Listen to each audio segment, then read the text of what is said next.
that makes this show possible.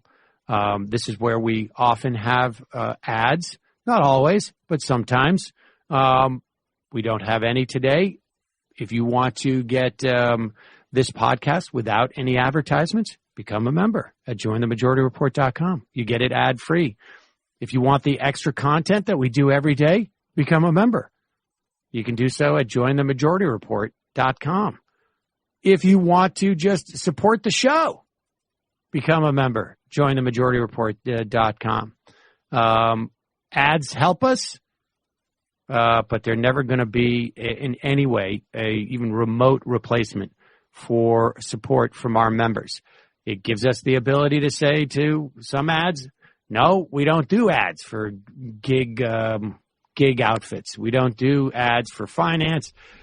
We don't do ads for companies, even if we like them, that we find out are doing business in the West Bank. Sorry, yep. It's a bummer. It's a huge bummer, but we just had to drop an advertiser. If they change their practices, we'll welcome them back. That would be the best case scenario. But so it's your support that makes it possible. JoinTheMajorityReport.com. Also, don't forget, we have a Discord now at MajorityDiscord.com. Totally free. Sign up, join, check it out, have conversations. We have over 3,000 people there now who are engaging in the conversation during the show, after the show. So check it out. All right. Want to welcome to the program Dean Spade, Associate Professor at Seattle University School of Law, author of Mutual Aid, Building Solidarity During This Crisis and the Next. Dean, I'm here with Emma Vigeland. Thanks so much for joining us. Thanks for having me. So let's start more or less how you do in the book with defining mutual aid. What is it and what is it not? Yeah, mutual aid is just a term for talking about the part of social movement work where we are directly supporting people's survival needs based in a shared understanding that the systems in place are not going to show up to do that, and we need to kind of take care of each other. And actually, those systems have caused the crises we're in often, whether it's environmental crisis, housing crisis, the crisis of policing and imprisonment, et cetera. And what it's not, I would say, is it's really a term distinguished from charity. The charity framework is really common in our culture. It kind of goes back to, European Christian ideas that rich people can buy their way into heaven by making alms to the poor. And charity is kind of what our social services framework is based on. It's based on the idea that we should kind of hand out small Band-Aids to people who those who are giving it out decide are deserving. So it tends to be pretty system sustaining. It's like, oh, you're not sober, you can't get this housing. You don't have kids, you can't get it. You're undocumented, or you have a criminal record. It's kind of, it reifies the stigma in our culture that says that people who are on the bottom deserve to be there, and we'll just pick out the ones who deserve to be elevated. And it doesn't do anything about the root causes. It just kind of like keeps putting the Band-Aid on. So charity and mutual aid are very different, because mutual aid is about collective action and about imagining a world in which people are not in this crisis and that nobody deserves to be without a home or criminalized or whatever it is. And so it's a really important distinction, because one is about collective action and the other one is kind of about sustaining the system and kind of good PR for the system and for rich people.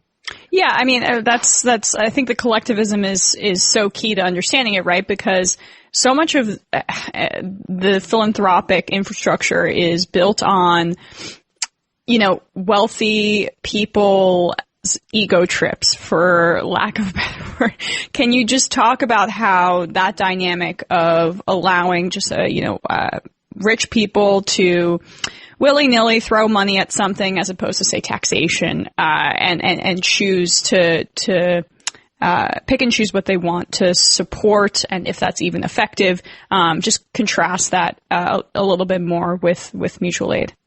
Yeah, I mean, our legal system of having tax-deductible donations, the 501c3 tax system that establishes nonprofits, sets up the way our philanthropy works. And it's just as you say. It's that rich people can keep their money out of the tax system and then put it towards their favorite pet causes, which isn't mostly stuff that involves poor people. It's mostly like the opera or my university or my favorite right-wing charity or whatever it is. And so most of that money just gets kept out of the tax system, and they actually don't even have to spend it. They can keep it in their big pile. It's got their name on it. It gives them prestige, and then they only have to spend out a few % a year.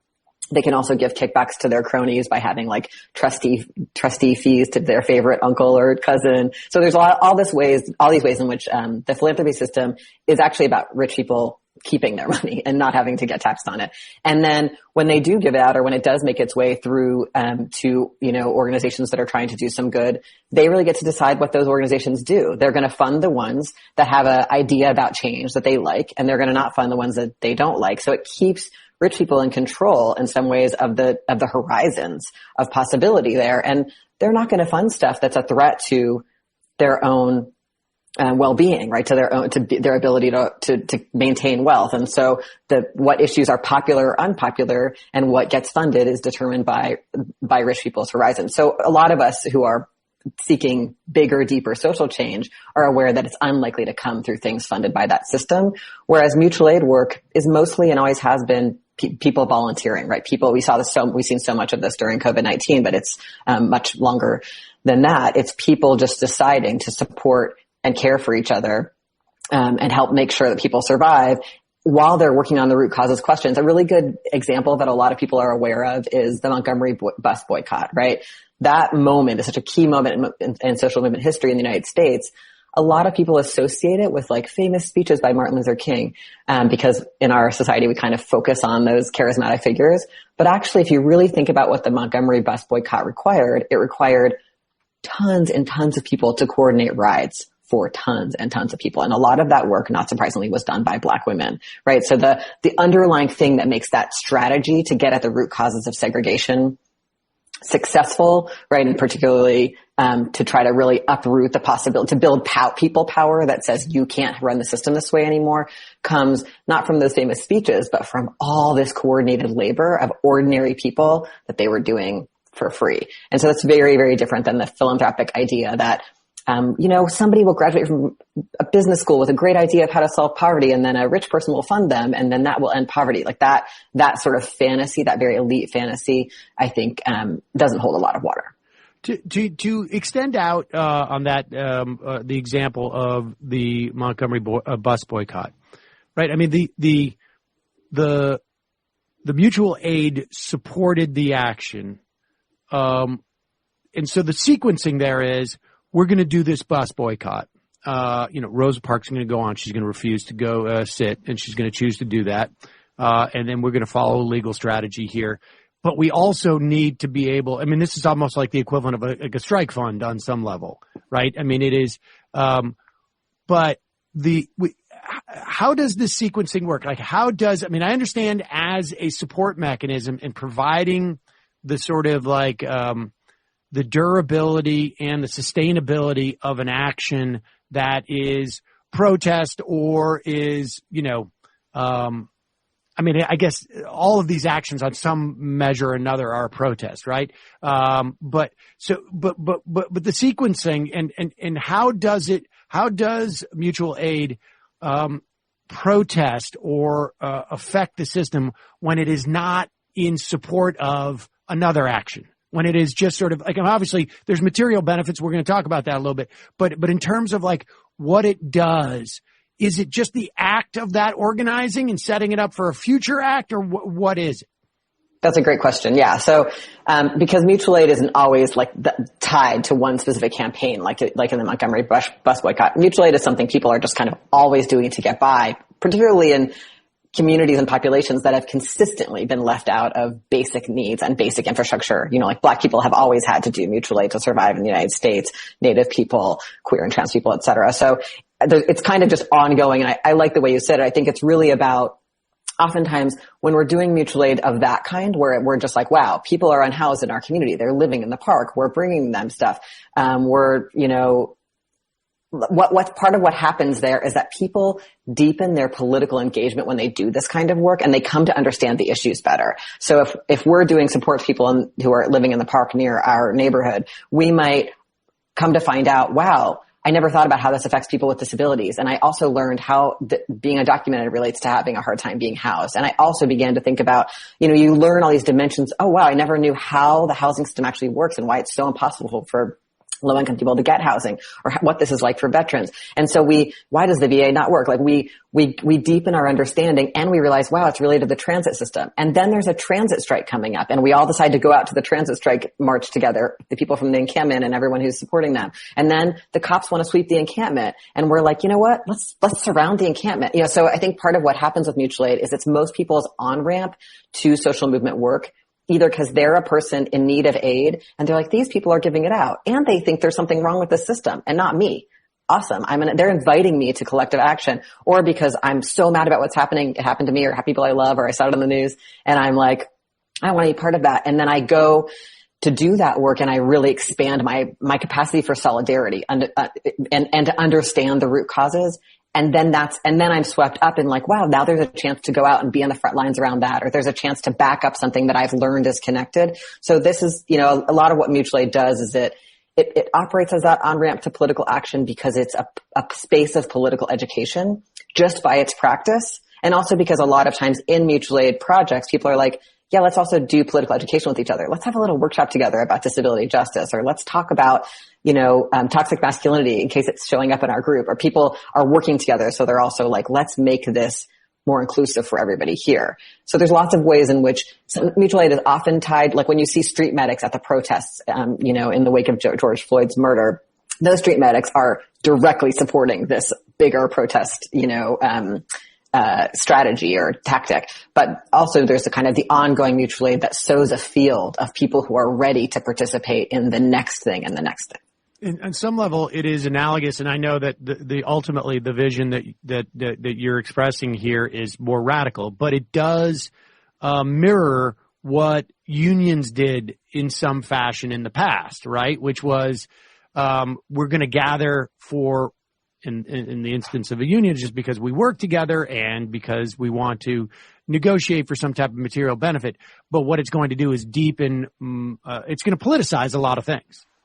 Yes, I think unions are a great example because unions are about building people power at their best. You're right. And so they're about building people power. And so it's like, how are we going to get together and have people power? Unions do things like strike funds, but they also do things like, in some places, like childcare support for people who are the spouses of people working there, or they build a health clinic, or there's lots and lots of ways in which anything that gets a lot of people together to have people power against elite power, mutual aid is going to be in there because people, when there's concentrated elite power, people are struggling with basic survival needs.